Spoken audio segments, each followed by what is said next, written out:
So I talked earlier about the word explanation. So the other word that we've banned from our vocabulary is valuation. And here's why. I can categorically say, and I've done this literally in front of groups of valuers, how to really not be popular and leave a conference early.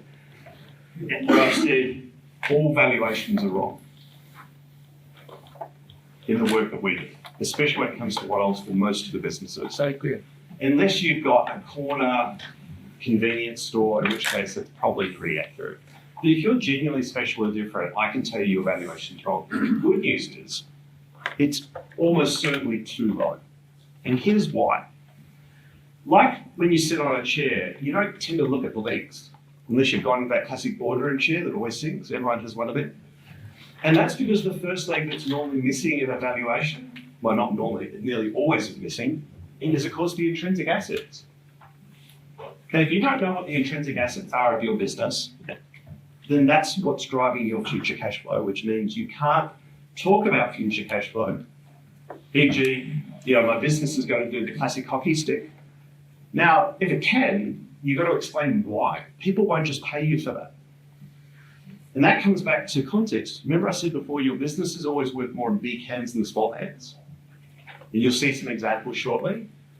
You always want to sell to someone who's bigger. That's why people say, I want to sell to Google or Microsoft if you're in software, because they've got really big hands. They can afford to pay you a lot of money. 3, timing, as you're about to see in one of the case studies. Timing can have such a big impact, positive and negative. And the one thing I can tell you that you can almost never control is timing. But the 4th is if you can't explain to the other party, because what happens is most deals fall over at the very start, they don't really know what you do, or they fall over at the very end, they don't understand the value. And that's because the person you're normally selling to is probably at a regional level. They have to go back and get approval from normally someone in the M&A team, who's then got to go to probably a credit approval committee. If you're a big enough sale, it's got to go to the board.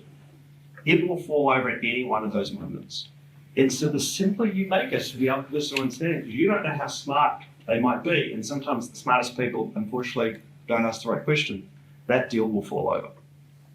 This is why we often get apologetic lawyers and accountants through. This is why the first thing we get out of the negotiation is the lawyers and the accountants, especially on our client side. Because what it means is that if we've got a lawyer on our side, the other party has to bring a lawyer into the conversation.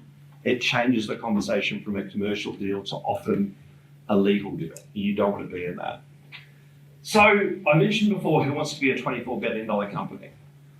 Well, back in 2015, I had a guy call me up called Robin Cooter, who said, Michael, I've been to all the big 4.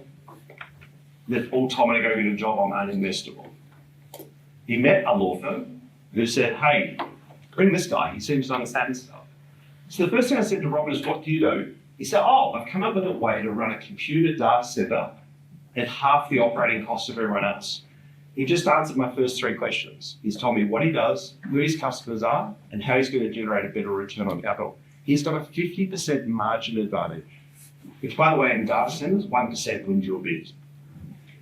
So I just said, so you're $1 billion company. Because he was. Straight away, I'm like, you're $1 billion company. If you can do what you said on the tin, you're worth $1 billion at least. I didn't know he was worth this much. So I went to my 4th question. How are you going to stop or slow down a competitor? Robin said, hey, look, that's good. I've got that covered. I went and saw a patent attorney. They're going to file a patent for it. I said, yeah, you'll get a patent on this, but the problem is, Robin, your patent's going to get published. Google and Amazon are going to take what's in your patent and they're going to drop it in their data centers. He said, well, I'll sue them. I said, maybe you're not going to sue Google on Amazon. So he said, so I should start looking for a job. I said, no. He said, well, you told me I can't protect it. I said, no, you're using the wrong tool in the toolbox. Remember, there's 10 tools in the toolbox. He was using invention patent.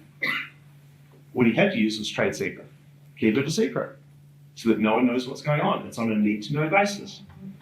So we did that. That enabled us to be able to explain the value in $200 billion, which not only successfully resulted in a capital raise, but Macquarie 3 years later paid $3 billion, 78% of the company. And last year, for those of you who might know, he exited at $24 billion, and Macquarie exited as well. Robin's now one of the richest people in Australia. That's a founder. That's a guy with an idea, literally, who walked out of his garage going, hey, I know how to do this. It's a bit more complex than that, but the short version is that you can go from idea after 10 years to a potential $24 billion exit. That was all predicated on intrinsic asset. He was buying the same computer gear as everyone else, HP, all the rest of it. It wasn't the what, it was how he did it.